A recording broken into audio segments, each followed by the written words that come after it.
Fanamasina tenena amiko androany. Aza mahita olona, aza mahita situation fandaotsika hahita an Jesosy.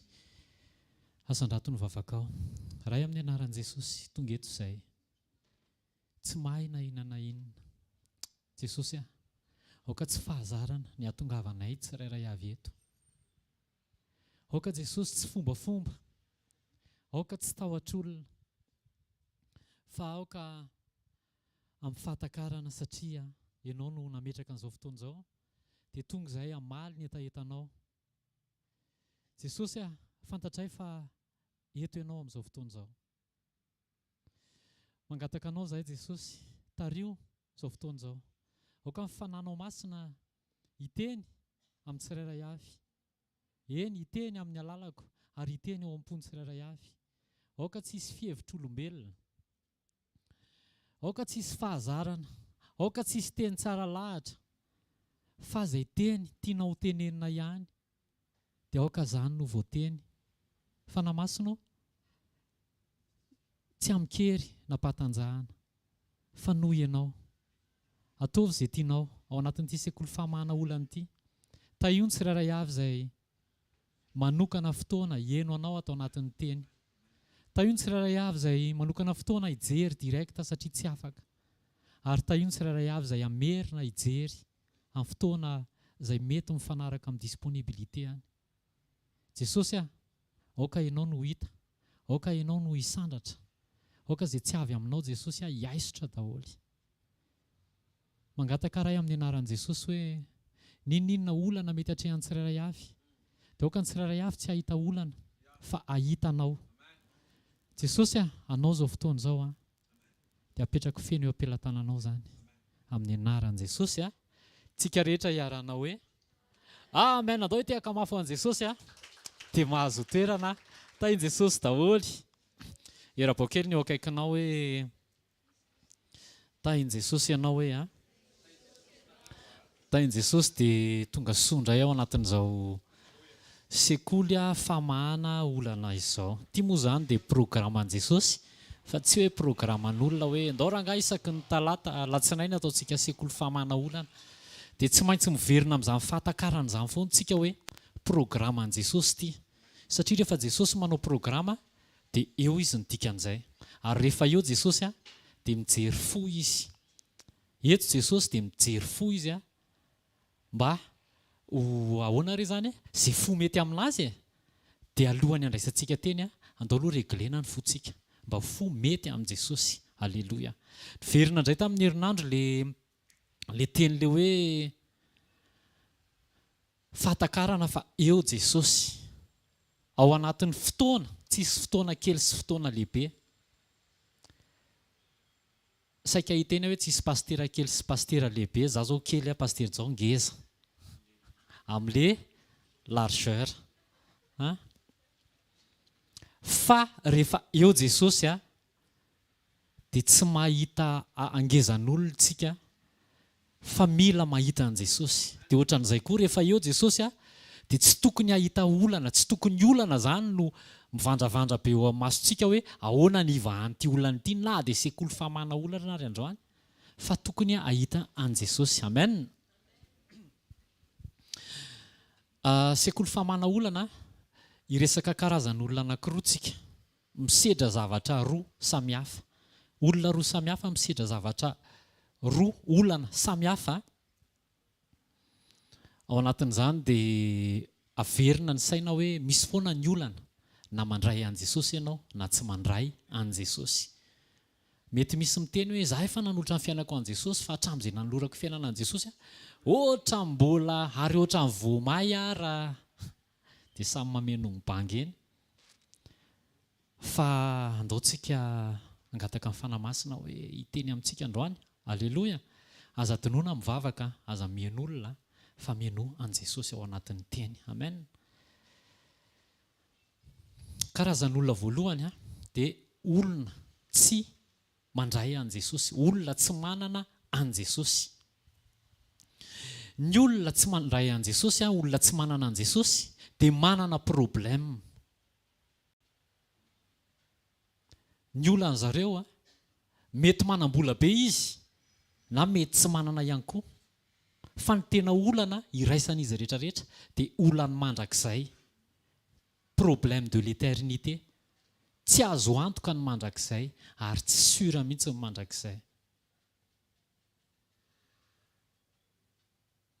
tsy manana antoka ny fiainana mandrakizay izy ireny satria voasoratra fa misy fahatezeran'Andriamanitra mitoetra ho an'izay tsy manana na tsy mino na tsy mandray an Jesosy.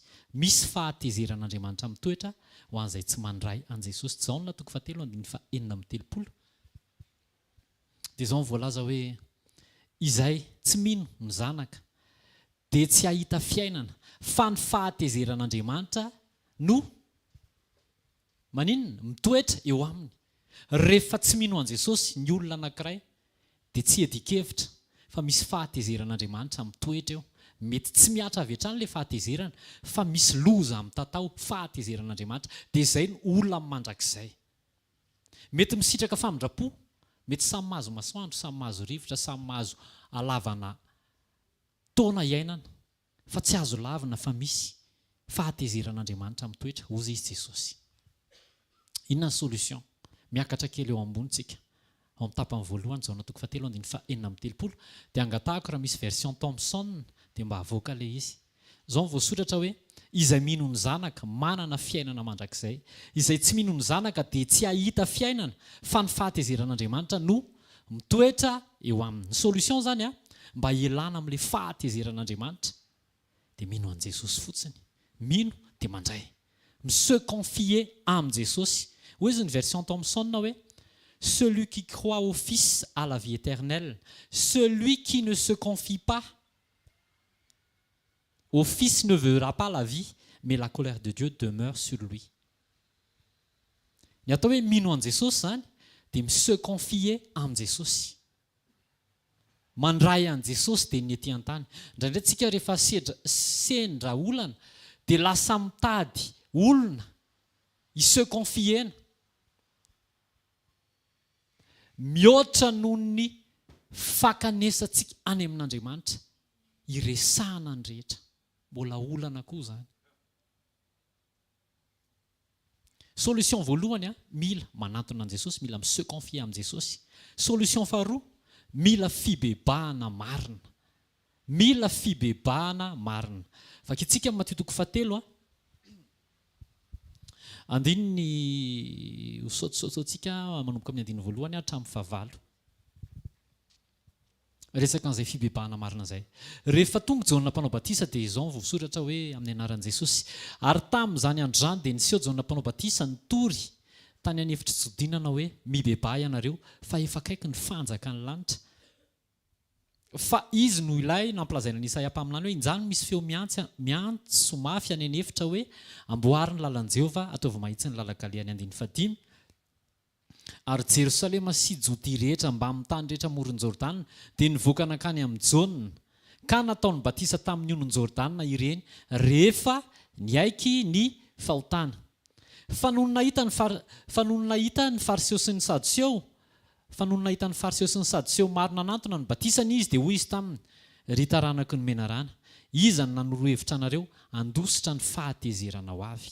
9 koa mamoaza voa mendrika ny fibebahana ianareo. Amen. Jaona mpanao batisa mitory mikasika ny fanjakan'ny lanitra, napibebaka ny olona satria eto an-tany ny fanomanana mandrakizay. Eto an-tany ny fanomanana mandrakizay.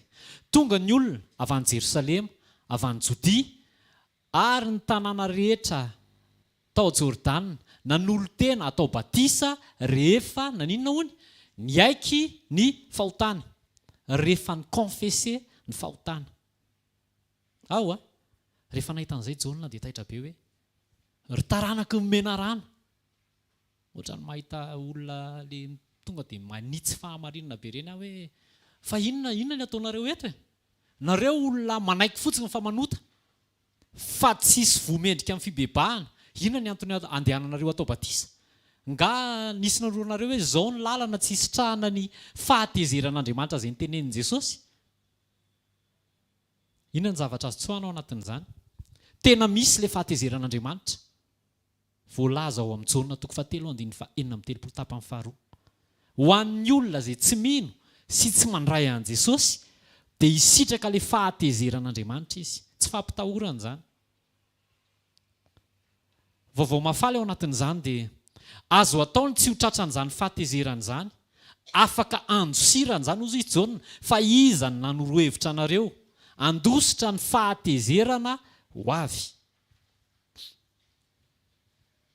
Ny azo tsoahana dia hoe tsy ampy ny fiekena fa mpanota sy nanao fahotana. Fa raha araka ny tenenin'i Jaona dia mila miditra ao anatin'ny décision, tsy amerina le fahotana intsony. Tsy ampy ny fandehanana anaty confessionnal. Confessionnel sa confessionnal, nilay teny anglais dia nilay teny français. Le confessena. Fa mila manapa-kevitra alohan'ny confessena hoe tsy hanao an'ity intsony aho mba hisitraka ny fanjakan'Andriamanitra tsika tsirairay avy. Alleloia. Ohatra amin'ny matsiaro izany aho hoe rehefa le fetim-pianakaviana ireny dia mandeha hoe andao tsika hivavaka ho any sakafo. Dia mitsangana ny zokiolona anankiray amin'ny fianakaviana dia raha hinana sy hisotro izahay dia mamela sahady izay rehetra mety tsy hankasitrahanao. Tsy haiko ny anareo fa ny anay misy an'izany. Izany hoe ekena dia mialoha fa andehanao zavatra tsy mety ianao fa mangataka famelana. Dia hoy izy ny tenenin'ny Jaona, tsisy fahatezerana ho avy afaka izany fa misy loza ao, misy fahatezeran'Andriamanitra ao. Ny fibebahana marina dia tsy maintsy takiany Jaona mamoaka mendrika ny fibebahana, décision hiala amin'ny ratsy. Alleloia.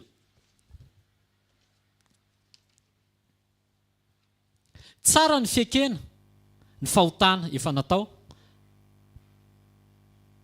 fa tsy manome antoka anao ny fiainana mandrakizay zany raha tsy mandray an Jesosy ianao ary miala amin'ny faharatsiana, décision tsy hanota intsony no takian'Andriamanitra. Izay ny atao hoe fibebahana marina. Izay vonona hiala amin'ny ratsy, miampy décision tsy hamerina intsony no tsy misitraka ny fahatezeran'Andriamanitra. Ezekiela 7:1. Amin'ny anaran'i Jesosy. Ezekiela 33:11. Lazao aminy hoe raha velona koa ho Jehovah Tompo dia tsy sitrako ny hafatesany ratsy fanahy, fa ny ialany ratsy fanahy amin'ny lalany mba ho velona izy. Miala amin'ny lalany ratsinareo. Fa nahoana moa ny teo faty ianareo ry taranak'Israely? Izy tsy niteny hoe mivavah mba hiala amin'ny lalany ratsinareo, fa miala teo. Rehefa hitanao hoe misy alcool dia ndana miala. Rehefa hitanao hoe misy fakapanahy eo, miala teo. Miala amin'ny lalany ratsy. Anjaranao miala eo mba tsy hisitrahanao, mba hahafahanao mahazo antoka ny amin'ny fiainana mandrakizay. Dia manapa-kevitra hoe tsy hiverina amin'izany intsony. Inona ary ny tokony atao ho an'ilay karazan'olona voalohany? Jaona 3:7. Dia Jaona 4:5. Fa izao ny sitrapony raiko dia ny ahazon'izay rehetra mijery ny zanaka ka mino azy fiainana mandrakizay, ary izao hanangana azy amin'ny andro farany. Mila mandray an Jesosy. Mila se confier amin'ny Jesosy ny zavatra rehetrarehetra. Aza maika hitady olona hitantarana problema. Raha sekoly famana olana androany, aza maika mitantara problema amin'ny olona. Fa andao akany amin'ny Jesosy aloha se confier. Ny olona se confiernao no ankatoavinao. Za zao tsy se confier amin'ny olona fatako mihitsy hoe be resaka. Sy tsy olona ara-panahy. Satria ny conseil avy any amin'iny dia mazava loatra fa izy raha tsy ara-panahy dia ny conseil omeny zany tsy conseil avy any amin'ny Jesosy. Fa alohan'izany miresaka amin'ny Jesosy aloha. Miresaka amin'ny Jesosy se confier. Mila fantaritsika fa ny sitrapon'Andriamanitra ao antsika dia mila tonga eo anoloan'i Jesosy mba ahafahana mijery an Jesosy. Ahoana moa ny hijerena an Jesosy raha ianao raha lavitra an Jesosy? Mila manakaiky an Jesosy aloha mba ho afaka mijery an Jesosy. Dia izay tsika vao manana fiainana mandrakizay mitoetra ao anaty. Misy fiainana mandrakizay zany vonona ao amin'i Jesosy. fa andao reglena zao io problema na vie éternel io fiainana mandrakizay io tsy hoe ahoana moa ny afantarako an'izany fa rehefa miala eto dia ho hitako ihany eo aiza afaka avadika ny daonina na ahodina le izy raha tsy nanana antoka amin'ny fiainana mandrakizay ianao dia manolotra ny fiainana an' Jesosy dia miala amin'ny ratsy dia mamoaka vo mendrika ny fibebahana dia azo antoka ny fiainana mandrakizay ny décision ankandroany ny hamaritra ny mandrakizay ako amen tena misy ny fiainana mandrakizay izay sitrahana avy amin'ny alalan'ny fibebahana marina fa misy koa nefa ny fahaverezana mandrakizay izay voalazan'ny Tesalonianina faharoa toko voalohany andiny fahavalo sy fahasivy na ny fahafatesana faharoa izay lazain'ny apokalipsy ary ao anatin'izany ny apokalipsy toko faha 20 andiny fahavalo donc eo vakitsika ny Tesalonianina faharoa toko voalohany Tesalonianina faharoa toko voalohany andiny fahavalo sy fahasivy izao voasoratra hoe amin'ny afo midedadeda amaly izay tsy mahalala an'Andriamanitra sy izay tsy manaiky ny filazantsara an' Jesosy tompontsika dia olona izay hiala ny fahamaliana marina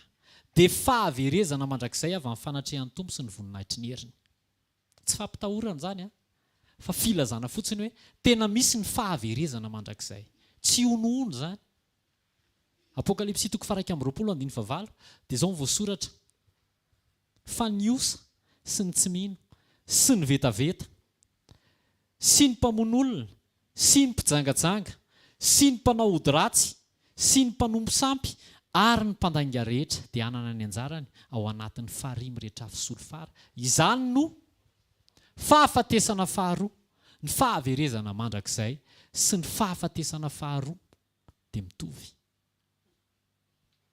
tamin'ny weekend tsika nampianarina mikasika ny atao hoe fahavetavetana izay mitarika ny fandringana an'Andriamanitra avy hatrany ny olombelona fa ireo karazana fahotana tsy elana dia hitantsika eo amin'ny bokin'ny apokalipsy fa any amin'ny farany dia mitovy ihany ny résultat azon'ny olona mbetaveta sy ny olona tsy manapa-kevitra hiala amin'ny fahotana dia ny eto ambonin'ny tany noho izany ndao reglena ny problema an'Andriamanitra amen mety ao anatin'izany koa tsika hoe efa nanolo tena an' Jesosy fa mbola ao anatin'io karazan'olona voalohany io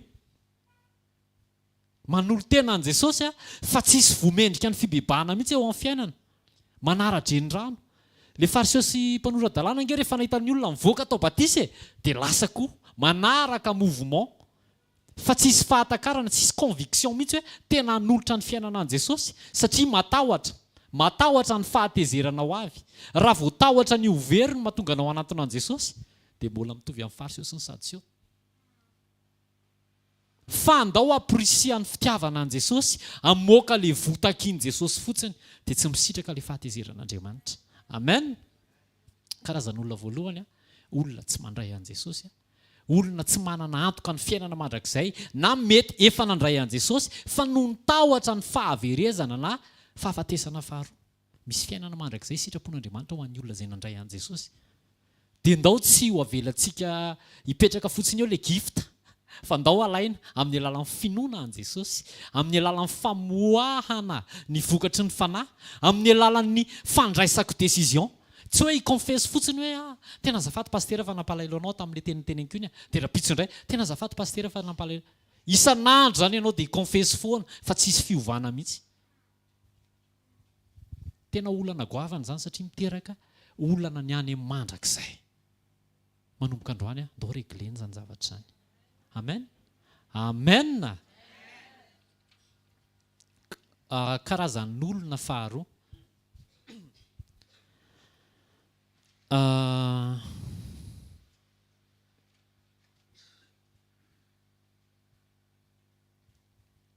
olona tena nanolotra ny fiainany an' Jesosy olona efa tena an' Jesosy fa mandalo olana eo amin'ny fiainany alleloia ary mahita fa izay karazan'olo izay tsika tsirairay avy izay tonga eto androany sy ireo izay manaraka direkta rehetra amen nanolotra ny fiainany an' Jesosy tena hoe sitraponao manolotra ny fiainana an' Jesosy ahoana moa le hoe manolotra ny fiainana an' Jesosy efa teneniko foana le izy raha ohatra zao hoe ty telefony ty dia zay foana le fanoharana omeko amin'ny pasteur Njiva hoe ty pasteur Njiva omeko anao ty telefony ty dia rehefa omeko amin'ny pasteur Njiva ty dia alaina iny dia zay anaovany an'iny ihany zay hitondrany an'iny telefony iny ihany zay ampiasainy an'iny telefony iny ihany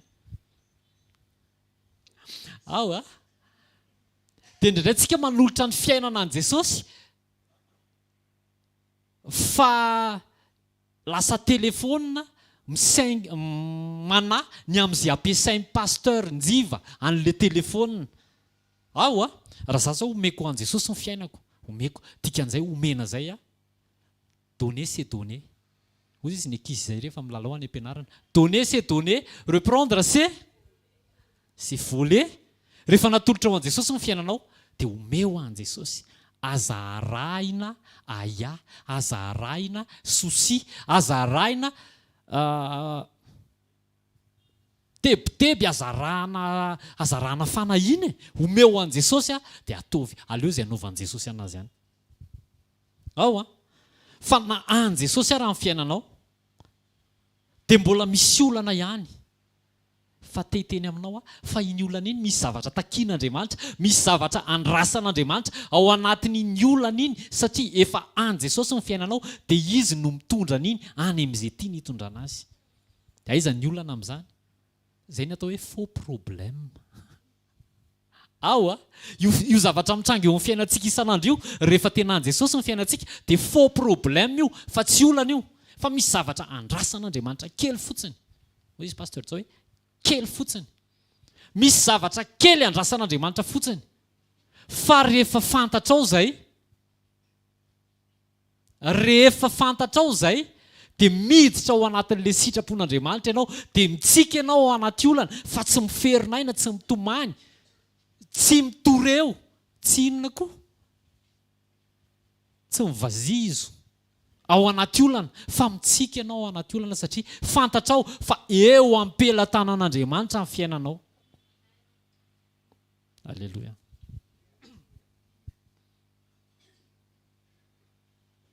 na dia efa nanolotra ny fiainanao an' Jesosy ary ianao dia mbola misy ny olana ary mbola isy foana ny olana ozy izy Jesosy ao amin'ny Jean 16:33 anomboantsika azy hoe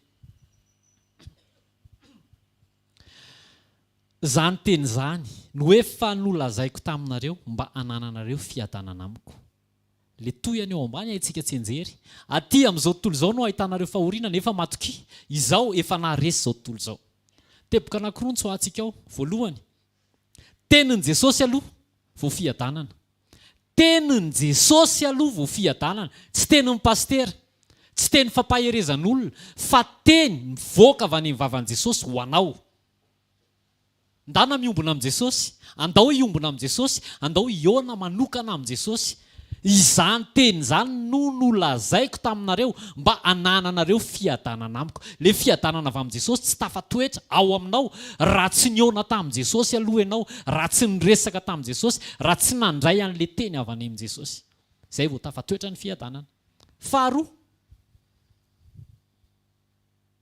aty amin'izao tontolo izao no ahitanareo fahoriana nefa matoky Jesosy efa naresy izao tontolo izao Jesosy aloha vao fandresena ny olana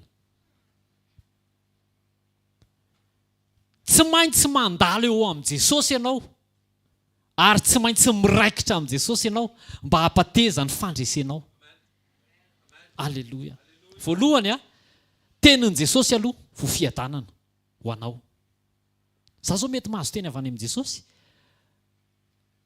fa raha zaraiko aminao zay ianao nefa tsy miombona amin'i Jesosy amin'ny alalan'le teny zarainy dia tsisy fiadanana voarainao fampaherezana ny voarainao fampaherezana dia le fampaherezana vao mivoakatsy ianao vao midona amin'ny poto sanatria vao hoe misy zavatra mitranga zany dia eo ianao dia efa very le teny voaraiko avy any amin'i Jesosy nampitaiko anao fa mila ianao miombona ampo amin'i Jesosy isan'andro mieno an' Jesosy amin'ny fotoana rehetra mba hahafahan'le pisy ho tafatoetra eo amin'ny fiainanao ninninona zavatra lalovana ary faharoa Jesosy aloha vao fandresena tsy maintsy Jesosy aloha vao fandresena ninninona olana lalovanao tsy manana zavatra hafa ho zaraina fa Jesosy aloha tsy maintsy Jesosy aloha ary mitoera eo amin'i Jesosy amen Ijery tantarany zanak'Israely tsika rehefa avy nivoaka tao amin'ny tany Egypta, rehefa hiakatra ny tany Kanana. Deutéronomie toko 9. Hijanonao amin'ny Deutéronomie toko 9 io tsika. Dia rehefa nentin'Andriamanitra nivoaka ny tany Egypta ny zanak'Israely, niala tao anatiny atao hoe fanandevozana, dia nihevitra fa vita ny fahoriana sy ny fampahoriana. Hoe tapitra ny olana, baibay Egypta fa vita ny olana. Nandalo ranomasina mena, namaky-hevitra nandritra ny 700 taona, zay vao hiditra ao Kanana.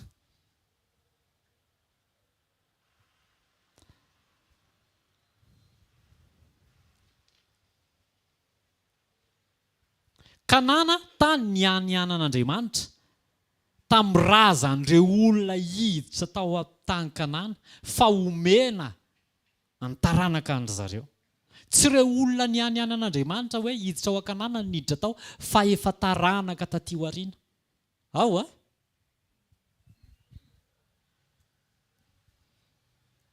Androany dia teteny aminao, te hampahery anao fa manana planina tsara ho anao Andriamanitra. Mety efa niteneniny tany amin'ny dadabe anareo zany tany aloha tany. Farany ao am-pon'Andriamanitra dia nisy isitrahanao ny taona jobily dieniny androany. Rehefa nandinika baiboly dia voasoratra ao fa 1,750 taona tao alohan'ny niavian'i Jesosy Kristy no naverina tao a Egypte Mosesy, ary tao anatin'iny taona iny ihany 1491 ans avant Jésus-Christ no tafavoaka tao Egypte ny zanak'Israely, dia tafapita ny ranomasina mena. Hery taona betsaka loatra ty taona ty raha ho anaovan'Andriamanitra ny taonjobily eo amin'ny fiainanao. Andriamanitra angefa niteny fa taonjobily ho anao ty. Fa tao aorianan'izay no olana, satria tsy ny ray fo tamin'Andriamanitra ny zanak'Israely. Tsy nadio fo, ny atao hoe madio fo dia mitovy amin'ny ao am-pon'Andriamanitra ny ato am-poko. Mitovy amin'ny ao am-pon'Andriamanitra. Fa rehefa madio fotsika dia mifankahita am-po amin'Andriamanitra.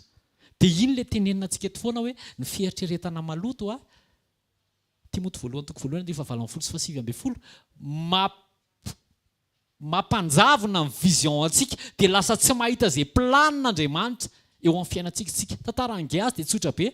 Lasa tsy nahita ny kalesy ny soavaly izay efa nahodidin'Andriamanitra ny tanàna rehefa tonga ny Sirianina nanafika an'zareo, satria efa nananteny izy fa ny fiarahana amin'ny mpanompon'Andriamanitra dia ahafahana misitraka fa mpahitana fity izay nisy teo amin'ny mpanompon'Andriamanitra. So dia eto koa tsika ohatran'izany androany hoe efa nitantaraiko ty fa averiko ihany hoe vao lasa pastera dia niteny ny fianakaviana anankiray zay hoe ialahy zany zao azo ve ho tokoa. Eritreretiny zareo hoe ny fanomponan'i Jesosy dia ahafahana misitraka zavatry ny tany, fa tsy zany ilay izy. Mbola toe-pony Gehazy zany dia lasa tsy nahita ny soavaly sy ny kalesy afo, efa voaomana manodidina hiaro an'zareo. Lasa jamba ny vision satria tsy mifankahita am-po amin'Andriamanitra. Mila regleny zany zavatra zany. Amen. Raha ny ao am-pon'Andriamanitra dia taonjobily deniny androany. Fa misy condition anefa ilay izy. Teneny eo akaikinao, misy condition hoe. Condition voalohany misy ireo zavatra efa nitakian'Andriamanitra no tenenin'Andriamanitra mba ho tandremana sy hankatoavana.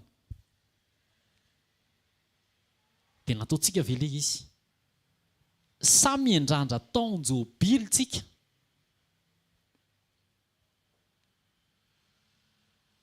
Mangina be tsika izany. So dia taonjobily ny tanjona, fa tsy ilay fifankahitana am-po amin'Andriamanitra. Rehefa mifankahita-po amin'Andriamanitra tsika dia Andriamanitra no mitondra an'iny, satria efa nomenao an'Andriamanitra ny fiainanao, dia lasa Andriamanitra mitondra anao mitsangatsangana ao amin'ny tontolony eto amin'izao fiainana izao. Deutéronomie 9:1. Lalana rehetra amin'ny anaran'i Jesosy. Deutéronomie 9:1. Ny lalàna rehetra izay andidiko anao anio dia tandremo arahinao, mba ho velona ianareo ka hiamaro ary hiditra sady andova ny tany izay nianianan'i Jehovah tamin'ny razanareo omena azy. Ao ho an'ny olona mpankatoa, ho an'ny olona tia mitandrina ny tenin'Andriamanitra, dia misy fahavelomana ao ambadika izany. Amen hoe? Misy fitomboana sy fahamaroana ao ambadika izany. Ao ary misy fandovana ny teny fikasana ao ambadika izany. Aza mikatsaka taonjobily fa andao hitandrina tenin'Andriamanitra. Iny efa ny tenen'Andriamanitra, rehefa mifanaraka amin'ny ao am-pon'Andriamanitra ny toetrantsika dia mitonga ho azy iny. Amen. Condition faharoa. Misy lalana efa nitondran'Andriamanitra anao.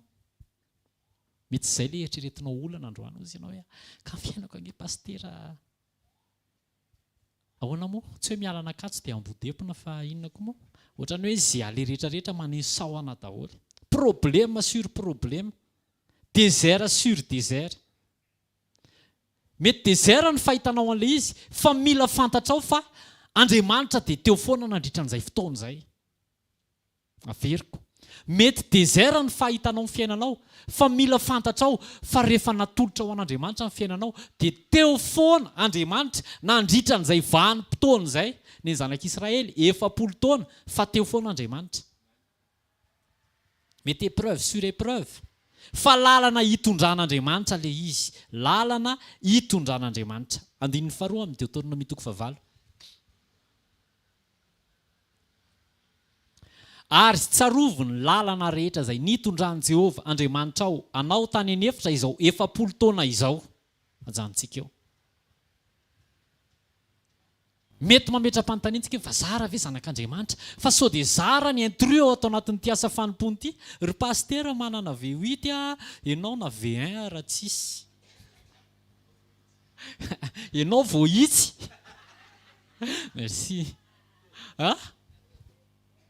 Fa rehefa natolotra ao an'Andriamanitra ny tenanao, ny fiainanao, sincèrement, dia eo ampelatanan'Andriamanitra iny ninina mitranga. Eo ampelatanan'Andriamanitra, hoy izy ny ten'Andriamanitra hoe tsarovo ny lalana izay nitondran'i Jehovah Andriamanitra anao tany anefitra.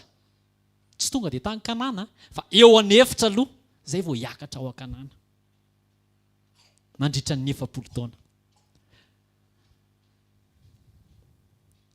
Voalazan'ny Deutéronome 9:9, fa tsy nety rovitra ny akanjo nandritra an'izay 400 taona izay. Tsy nety rovitra ny akanjo ary tsy nivonto ny tongotra. 400 taona tsy nisolo kiraro, tsy nisolo kapa, tsy nisolo akanjo, tsisy rovitra ny akanjo, ny tombo niaraka taminy akanjo. Na dia nandalo fizahan-toetra, miditra amin'ny fizahan-toetra, olana sur olana, dia mbola voazona ny fiainana satria eo ampelatanan'Andriamanitra ny zavatra rehetra. Dia mety ohatr'izany ianao androany. Mety manontany teny ianao hoe ahoana ihany ary ity fiainako ity? Fa ahoana e? Firy taona izay nefa nanarahako an'i Jesosy, olana foana ny zavatra iainako. Jerena mety hoe tsy nandray karama ny tao anatin'ny firy taona. Jerena nefa ianao ity mbola velona andao aloha ity mafy an'i Jesosy. Mety hoe manofa trano ianao, tsy miasa, tsy manana vola raisina isam-bolana. Jerena nefa ianao ity mbola ohatran'izao ity hafa mafy an'i Jesosy. Tsy maintsy mandoa écolage, tsy maintsy mampiana janaka. Ianao nefa ity mbola ohatran'izao. Mity hafa aloha mafy an'i Jesosy. Ny dikan'izay eo ampelatanan'Andriamanitra amin'ny fiainanao. Aza mikiropaka. Misy zavatra takian'Andriamanitra kely fotsiny ao, fa tsy ho teneniko mihitsy aloha izy raha tsy any amin'ny faraparany ihany. Sao dia mody ianao. Alléluia. Zay raha eo amin'izay karazan'olo izay ianao dia izay ilay atao hoe fiainana entin'Andriamanitra. Entin'Andriamanitra, Andriamanitra no mitondra amin'ny fiainanao. Afetsy. Afaka izy réglé indray izy. Dia ohatrany tena misofla izany. Réglé indray no saotra Jesosy. Mandalo indray vadika kely ny ampitsony iny, problème hafa indray. Misaotra Jesosy. Raha afaka ampitso indray. Misaotra Jesosy. Tena misy an'izany hoe misy an'izany. Tena misy an'izany. Ahoana ny toe-ponao ao anatin'izany zavatra lalovan'izany? Tena misaotra an'i Jesosy misy fotoana ianao tsisy na dia 10 raha ny anaty paosy. Possible ve zany pasy possible zany.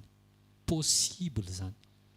Fa ao anatin'iny rehefa mahazo ariary 100 ianao, mahazo 10 ianao, mahazo mihinana mangahazo ianao na vomangana 300 amidy ery amin'ny sisiny ery, eo ambony latabatra nareo menakavy, misaotra an' Jesosy, misaotra Jesosy, fa ty no nomenao avy aminao ty. Dia mitsika ianao. Entin' Jesosy ny fiainanao. Io tsy faritana amin'ny hoe inona ny vola miditra aminao isam-bolana. Tsy faritana amin'ny hoe iza ny rahalahinao sy ny anabavinao sy ny dada sy mamanao sy ny tonton sy ny kozinina. Fa rehefa entin'Andriamanitra io, misy tanjon'Andriamanitra ny fiainanao. Androany te hanaitranao, misy zavatra andrasan'Andriamanitra zay ao ambadika io zavatra lalovana io, fa ho tonga antsika aza maika. Amen. Inona ny tanjon'Andriamanitra ao anatin'ilay fitondrany?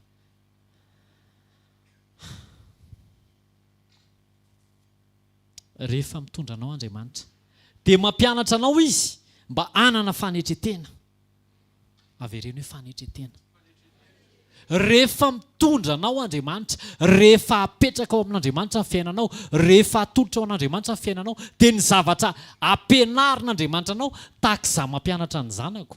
Mitovy aminao mitaiza ny zanakao dia fitezana ilay izy. Fitezana resaka toetra, fanetretena. Dia ao anatin'ilay problema be da be, dia mety manontany hoe inona koa raha fanetretenako za rehefa tsisy ninonako hanetretena. Fa misy tompoko ny karazana fanetretena raisina ao anatin'ilay fandalovana olana be da be. Humilité, izay ilay tenenin' Jesosy ao amin'ny Matthieu 11:28, mianara amiko fa malemy fanahy sady tsy miavonam-po aho. Io tsy tenenina fotsiny hoe manetretena, manetretena.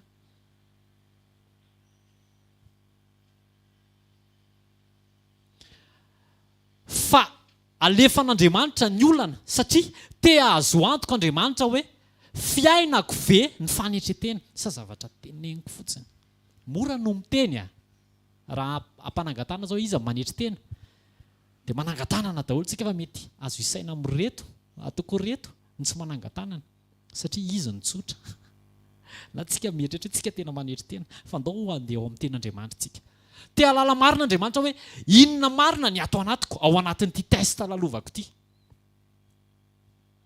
Raha sedraina marina ve aho dia mijoro foana. Sa rehefa misy tentation kely, misy fotoana hoe mafy be ilay pression, tena mafy be, dia mahazo frais ianao andehanana bus dia manolotra 5000 ianao dia amerena an'ilay mpivarotra 25 eritreretiny hoe 50 ny vola alohanao. Dia eo ianao mijery Andriamanitra hoe inona ny réaction an'ity. Marina ve? Mahatoko ve?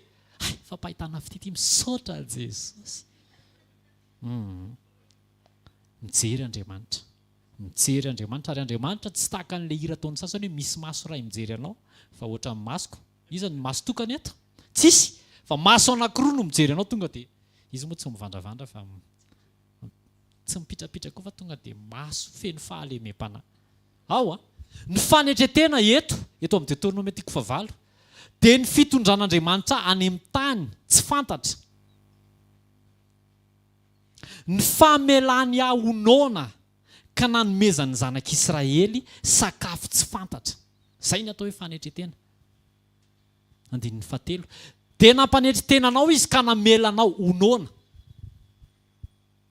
Dia nanome anao mana ho aninao izay tsy fantatrao na ny razanao, ampafantariny anao fa tsy mofo ihany ny iveloman'ny olona fa izay rehetra aloka ny vavan'i Jehovah no iveloman'ny olona. Ny mana zany entre parenthèse zavatra nivoaka ny vavan'Andriamanitra. Tsy te hieritreritra hoe rezatra ve sa inona fa nivoaka ny vavan'Andriamanitra. Ao fanetretena nitondran'Andriamanitra anao any amin'ny tany tsy fantatra. Avelany honona ianao mba ho hita hoe monimonina ve? Sa mijery ny sakafo any ambilan'ny hafa? Manitra ery izany kotelety izany. Za aloha zao raha vao mahazo vola eo dia enjehako izay kotelety izay atoko ato an-tranoko. Fanetretena. Fanetretena ihany koa ny tsy fiziriziriana amin'ny hevitra fa fandraisana izay rehetra aloka ny vavan'i Jehovah. misy fotoan'Andriamanitra mitondra antsika ao anaty situation anankiray dia tsika nefany satria efa niteny Andriamanitra hoe tonjobily dia misisika manenjika an'ilay tonjobily fa tsy mandray izay raisina izay omen'Andriamanitra antsika. Be da be ny teny eto, tena teny fanotsiana. Dia ilay tonjobily ihany ny sivaninao ilay teny, any amin'ilay tonjobily ihany ny alaiko.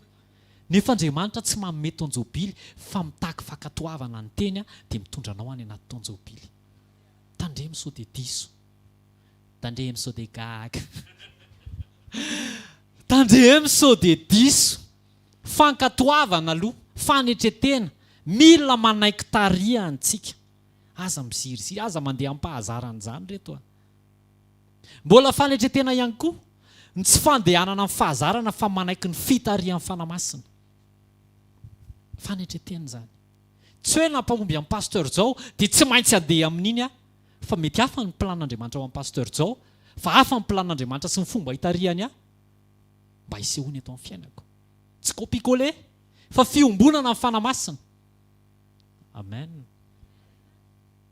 Tandindony ny andry afo sy ny andro rahona tany amin'ny désert izany. Rehefa mihetsika ny fanahy amin'ny alalan'ny andry afo sy ny andro rahona dia mihetsika ny zanak'Israely. Mampirisika antsika ihany, mila miombona amin'Andriamanitra ianao. Mila miombona amin'Andriamanitra ianao, mila miresaka, mila se confier. Dia mba enoy koa izy rehefa miresaka aminao. Amen. Tongolo no nahazatra ny zanak'Israely tany Egypta. Tongolo. Famana no naloky ny vavan'Andriamanitra nomeny ny zanak'Israely rehefa nona izy. Aza mandeha ampahazarana. Ianao mety mieritreritra hoe andeha hiantsena andro any. Inona no tiako hohanina? Chou-fleur sy brocoli. Bloquen'Andriamanitra daholo ny programa satria fantany ianao fa efa betsaka ilay zavatra ao anatin'ilay chou-fleur sy brocoli fa asiany ravim-bomanga. Dia ditany hoe mila mihinana ravim-bomanga sy patsy ianao. Dia bloqueny daholo dia alefany ataony lafo daholo ny chou-fleur sy brocoli eny an-tsena. Fa tsisy ankoatra ny ravim-bomanga sy patsy. Dia ao anatin'izay imonomonina avy ianao. Sa amoaka fahatakarana hoe efa planin'Andriamanitra ity. Tia nihinana ravim-bomanga sy patsa indray aza. Dia any amin'ny ravim-bomanga sy patsa ianao mandray an'ilay calcium. Halleloja. Tsara ny Andriamanitra. Apetrapetratan'Andriamanitra fotsiny fiainana. Aza komplikena, aza asarotana. Mila manana toe-ponjazy tsika. Izay misy eo dia merci, merci. Indraindray Andriamanitra manafoana ny eo aminao mba hahafahanao mandray izay avy aminy. Za tao anatin'izany ny avinavina. Vao tonga tato anaty safanimpoana dia te hanome foana. Avinavina izany. Te hanome, tsy hoe te ho hita fa manome fa tiako mihitsy ny manome. Ty. Vao niresaka voalohany tamin'ny pasteur dia napetraka Jesosy teny ambavany teny. Zao mila mianatra mandray. Mila mianatra mandray. Zany ahoanako ary zany. Za tsy hoe manan-karena be. Ataoko amenina ihany aloha zany. Fa tenenin Jesosy hoe mila mianatra mandray ianao. Ahoana ary zany. Nomeny valopy tamin'izay. Tena tsy ilaiko ity pastera.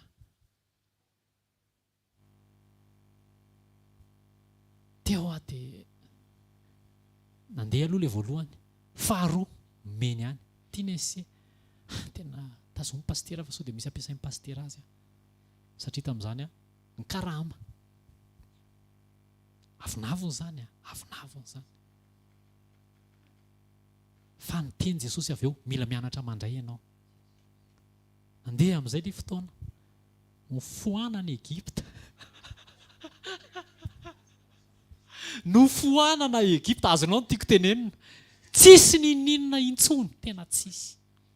Na 50 ara-tadavina. Na 50 ara-tadavina. Satria tsy nahay nanetry tena teo anatrehan'Andriamanitra. Mieritreritra fa misy zavatra ao aminao dia ianao foana ny hanome fa tsy mahay mandray. Tena nampianaran'i Jesosy tsika. Nampianaran'i Jesosy tsika. Mila mahay mandray. Tsy hoe manana ny rehetra ianao dia manome. dia tsy mandray fa mila ianao mandray, mila fanetretena ny fahaizana mandray. Dia teto ny tantaran'ny zanak'Israely dia zao nieritreritra fa rehefa zatra tongolo dia tsy handray, tsy hihinana fa tsy tongolo, fa ny foanan'Andriamanitra ny tongolo na sesiny no mana. Dia sao dia mba zay io zavatra lalovantsika io, tsy mahay mandray, tsisy fanetretena. Fanetretena mila manaiky fotsiny, mila mandray izay avy amin'Andriamanitra. Andao hanazatra ny fotsika, andray teny, mandray teny, mankatò teny. Amen. Ny tanjon'Andriamanitra ao anaty olana fanetretena, fakatoavana voazahatoetra. Ninona sedra eo mankatò foana, ninona sedra mankatò, tsy mijery olana fa inona ny tanjon'Andriamanitra ao anatin'ity olana ity, inona ny tanjon'Andriamanitra ao anatin'ity olana ity. Misy fotoana tsisy ninona ianao, misy manome dimanjato fa ohatrany mahita volamena 100 gramma. Lasa ianao mividy mangahazo ery, eo an-trano tonga dia misaotra Jesosy ny amin'ity crevette panety. Tena isaoranao, vitanao amin'izay manetry tena mankasitraka an'Andriamanitra hatramin'ny zavatra kely indrindra. Taloha ianao rehefa misy manome dimanjato, dimanjato ve, dimanjato e. Fa rehefa avy nandalovan'Andriamanitra, nampandalovony tao anatin'ilay désert, tsapanao ny lanjan'izany hoe zavatra vany amin'Andriamanitra zany. Tsy manao tsinitsinina ny fanomezan'Andriamanitra rehetra. Amen. Mila haintsika koa fa ao anaty olana dia te ampita fampianaran'Andriamanitra. Andao ho sensible amin'izay ao am-pon'Andriamanitra izay. Andao ho sensible amin'izay ao am-pon'Andriamanitra izay. Hoy izy ny 5 ao amin'ny Deutéronome 9. Koa aoka ho fantatrao amin'ny fonao fa tahaka ny fananaran'ny olona ny zanany no fananaran'i Jehovah Andriamanitra ho anao. Ao anatin'io zavatra lalovana io misy tanjon'Andriamanitra ao, fa mila mahay mandray lesontsika. Mila mahay mandray lesona. Inona ny zavatra atao azo raisina atao anatin'ity, inona ny zavatra andrasan'Andriamanitra amiko, dia raiso ilay izy, omeo haingana ilay izy. Fa raha ny ao am-pon'Andriamanitra tsy ela be any amin'ny désert ny zanany. Za ela be tao anaty désert. Eny ny tompo mahita na mbola ao ana tsy ao tsony aloha. Fa tena andao ankatoangana an'Andriamanitra. Tena andao ankatoangana an'Andriamanitra tsika. Fa tiantsika loatra Andriamanitra. Amen. Misy fampianaranao tokony ho voaray. Mila mandeha amin'ny fatahoran'Andriamanitra foana. Ny atao hoe matahotra an'Andriamanitra dia mitandrina ny didiny, dia nazavain'i Jesosy ilay izy ary amin'ny bokin'ny Jaona, raha tia ahy ianareo dia hitandrina ny didiko. Didy vaovao no omeko anareo dia mba tsy maintsy mifankatia tsika. Ny atao hoe matahotra an'Andriamanitra. Iza matahotra an'Andriamanitra? Miditra tsy ilay olona mivoaketsy ianao, vao mahita ilay olona dia mivonto ny oronao, menamena ny sofinao. Tsisy fatahorana an'Andriamanitra zany, fa te atahotra an'Andriamanitra fa tsy mahay ny atao anaty. Rehefa vitantsika izany rehetrarehetra izany, dia voalaza eo amin'ny 7 amin'ny Deutéronome 9. Fa Jehovah Andriamanitra ao efa ampiditra anao any amin'ny tany soa, dia tany misy renirano sy ny loharano sy ny karazany rehetrarehetra. Rehefa voatandrinao ny tenin'Andriamanitra, rehefa mpankatoa ianao, rehefa voarainao ny lesona tiany Jesosy ampitaina, dia ampiditra anao any amin'ny taona Jobily amin'izay izy amin'ity taona ity. Aza ela, aza ela. Alleloia. Mety rapitso ange zany. Raha androany ianao mankatò dia rapitso dia miditra, mety rehefa avy eo ihany. Alleloia. Fa ho tafiditra any amin'izany tsika tsirairay avy. Isaotra an' Jesosy ianao no nitarihany ianao tany anaty désert. Tsy mitovy mihitsy ny fisaoran'ny olona tsy mandalo désert sy ny fisaoran'ny olona voavolavola tao anaty désert. Misy olona mahazo 1 million, apetraka eo aloha ty fa amin'ny aniny ty ho raisiko. Fa misy olona mahazo 500 tena miankoka eraky ny trano mihitsy hoe misaotra Jesosy fa natsiaro anay ianao. 500. Tafiditra any amin'izao taona Jobily izany ianao. Fa mila tsarovanao ny nitondran'Andriamanitra anao tao anatin'izay désert ny lalovanao. Aza dinoana ny lesona, tenen'ny mpanompon'Andriamanitra foana. Fa ny erreur efa nitenenan'Andriamanitra, aza hiverenana intsony. Andaontsika tsy hanao vazivazy, fanompona. Misy zavatra efa nitenenan'Andriamanitra antsika na tonga olana teo amin'ny fiainana, dia andao hitadidy an'ireny dia tsy hanao an'ireny intsony reto a.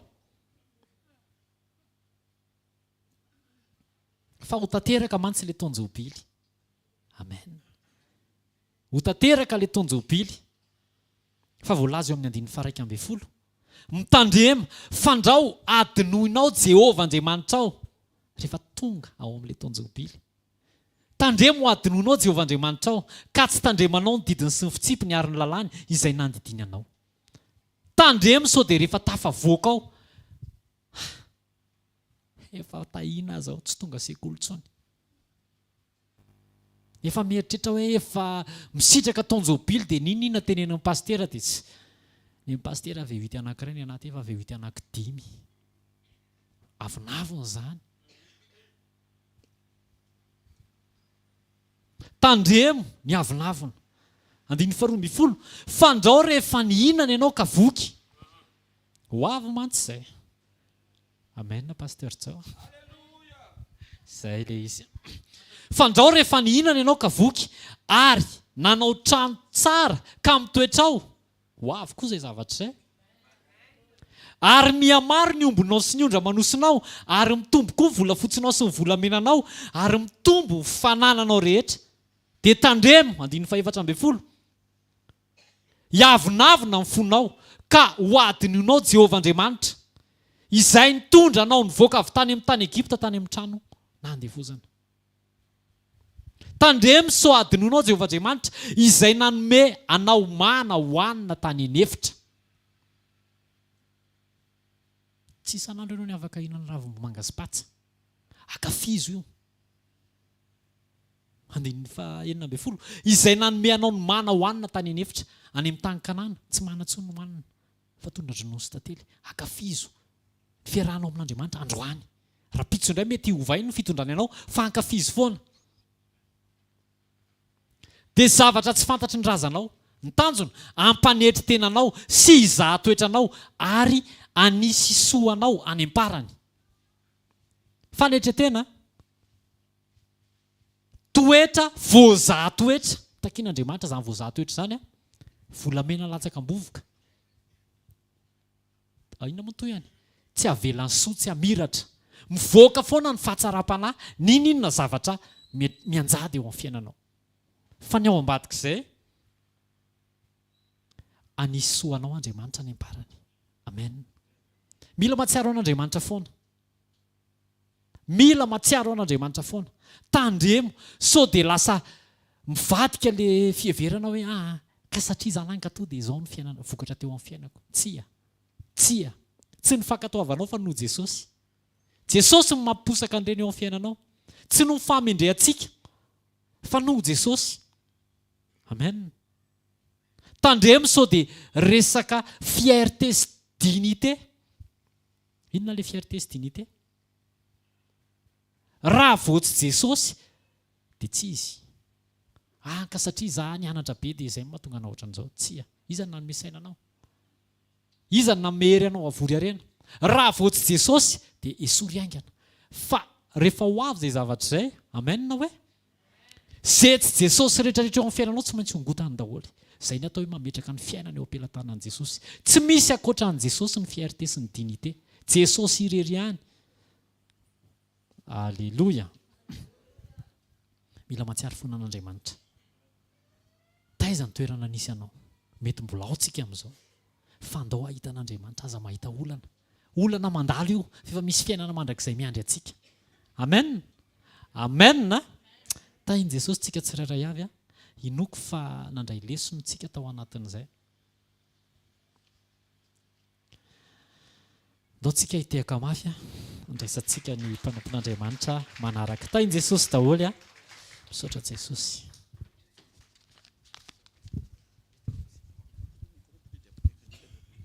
Tehaka mafy ho an'i Jesosy a. Ndao ty tehaka mafy tsara ho an'i Jesosy. Maraina mangin'Andriamanitra antsika menakavy a amin'ny alalan'ny teny a. Ahatonga antsika tsy hanadino an'Andriamanitra. Be dia be ny teny nandeha teo a. Na voaraintsika manasanao hitsangana ary ampinoana. Avy afoantananao dia isaoran'Andriamanitra nandefa teny andro amin'ny maraina. Naniraka sy nanendry mpanompo a. ny tsenantsika teto ny tompo miaraka tamin'ny fanatrehany a miaraka tamin'ny teny a amin'ny fananganana amin'ny fanotsiana amin'ny fanorona ny lalana araka voalazany boky ny obolana hoe Andriamanitra manome fahendrena ny kely saina rehefa mandre ny teny dia renao mihitsy hoe tena kely saina zany fa soa fa omen'Andriamanitra ny fahendrena zany misaora azy a amin'ny fonao ray amanontolo mankasitraka iray amin'ny anaran'i Jesosy Kristy avy Nazareta ny amin'ny asarbidiny sekoly fianarana andro amin'ny maraina ampatsiahivanao anay tokoa fa hitranga ny kanana iseho ny jobily a fa tsy ho ireny no anadinoana anao ary mampiomana melohan'ny fitrangana zay teneninao ianao a atonga nay hibanjina anao zay miteny a ary hifikitra amin'izay fanlazainao misaotra ny amin'ny fotoana andro amin'ny maraina nampahafantaranao anay tokoa fa karazana olona voalohany zay tsy manana anao afaka nianana ny zavatra rehetra ary mety draindray mampametram-panontaniana ny anatinay hoe za ty manao sakrifisy isa-maraina nefa tsy mahita ny zavatra iainany retsy olona ireny fa nomenao androany hatrany iray ny toky a fa zay miaraka aminao dia manana fanantenana mandrakizay ary zay lavitra anao sy tafasaraka taminao sy mbola tsy miombona aminao mety misitraka zavatra be deaibe eto ambony tany a fa tsy manantoka ny amin'ny mandrakizay zay reto Jesosy dia le karazana olona faharoa manana anao a nampatsiahivinao androany fa na dia manana anao azy dia misy fahoriana mety mitranga misy zavatra mety miseho a misy olana mety tsy maintsy hatrehana misy ady tsy maintsy atao a kanefa ao anatin'izany tompo matsiaro ny teny sy ny toko izay nomenao fa efa naharesy zao tontolo izao ianao dikan'izay tsy maintsy ny teninao aloha vao fiadanana ary tsy maintsy enao aloha vao fandresena vavak'izay ray amin'ny anaran'i Jesosy misaotra fa nampatsiahivinao tokoa fa afaka hitsimbadika ny zavatra rehetra miainga eo amin'ny sakafo feno tongolo mamaimbo vava ho tonga any amin'ny sakafo manamamy anenefitra indraindray adinonay zany zavatra tianao atao ambadiky ny fitondranao anay zany ampianary zay ray amin'ny anaran'i Jesosy araka izany teny fanairan' zany fa tena ho avy ny fotoana ary tsy maintsy ho tongo zany satria efa noteneninao ka ninonina hitranga siseho dia tsy ahasaraka anay amin'ny fitiavanao na fahafelona sy fahabetsahana sy fahavokarana zany a na mety ho lalana everina fa sarotra ananana e fahatsapana fa tsy maintsy hoe sorona zay tsy avy aminao mba hahafahanao manome le avy aminao atonga nay hainetry tena Jesosy a fa amin'ny zavatra faran'izay kely sy bidika dia tsy mahazo manamaivan'izay satria sarobidy a enao mpanome tsarovy zay tonga nanatrika ny sekoly androany tsy eo amin'ilay olana hita maso mahatery fotsiny fa indrindraindrindra ilay olana fototra ara-pifandraisana aminao fa tsy tokony hanadino anao zay tena fahadisoana be ny hoe manadino anao ka tsy eo anatina zavatra tery dia marisika be zay tonga vao maraina sanatria rehefa ho tonga amin'ny fotoanan'le amitsoranao ny zavatra rehetra dia alaindaina sy tsy ho hita eto amin'ny fanatrehanao zay zany no entinay mambavaka amin'ity maraina ity mba hisokatra ny fahalalana sy ny fahatakara anatin'ny fonay tompo fa ny tena ilainay tsy ny vahany zay manahirana fa ny hatsapahanay fa enao no sarobidy sy fahafenona ho anay amin'ny anaran'i Jesosy matsiaro ambavaka tompony tsiraray avy zay tonga eto satria mibanjana sy mijery ny mandrakizay anamboatra ny fankatoavana anaraka akaiky ny fanetretenany zanakao tsarovy izy Jesosy hiatrika ny tontolo andro androany herinandro vaovao mety be dia be ny challenge sy ny zavatra mety hoe mila atrehana sy vahana fa ao anatin'izany teninao zany dia manateny zay satria manatena anao zay manatena anao zay tompo zay rehetra mety ho mahatery zavatra manahirana mifampivavaka izay andro amaraina ary fantatray fa sekoly ny famahana olana androany sady voavaly tena olana fototra ara-pifandraisana aminao a dia manaraka ho azy ny ambiny rehetra tsarovy zay tonga eto Jesosy raha misy varavarana nikatona matsiary zay hoe misy fito tokony hisokatra raha misy ranomasina mena manakana matsiary zay famoronanao tany maina ao ambaniny zany rano zany epitanin'ny zanakao zay zanaka mifanekenao raha misy tompo miady miatrika ady saina na ady mihitsiny eo amin'ny andavanandro araka le vavolombelona be deaibe teo ataovy mahay mankasitraka izay mahay mifikitra mahay mankafy lay lalina zay hitondranao fa na kely sy bidika hitany maso amaevan'ny olona azy dia tsy tianao zay anan'izany toe-piavina vonana hanamaivana ny fanomezanao satria manamaivana anao mpanome le fahendrena mihitsy mba hafahany tena ho tsara fifandraisana aminao ny isaorana isakasitrananao zavatra rehetra aminaran'i Jesosy azarato tany hoe dia isaon'Andriamanitra amin'ny fiainana isaon'Andriamanitra name fampitandremana ny tompo tandremo sao dia manamaivana tandremo sao dia ohatrany tsy mavesatra le fisaona satria ohatrany zavatra kely le tonga tandremo fa ambadika reny manjary lasa anamboatra Andriamanitra tonga ny fahatsapahanao iverina tena nome voninahitra azy asan-drato ny vavaka dia tena misaoran'Andriamanitra eo amin'ny fiainanao ataovy mangatamn'Andriamanitra mba hiala ny endriky ny fomononana fanoherana ireo endriky ny fangidiana tadiavinao ampitaina any amin'ny tompo efa miasa Andriamanitra na vao tsy mahatoky amin'ny kely tsika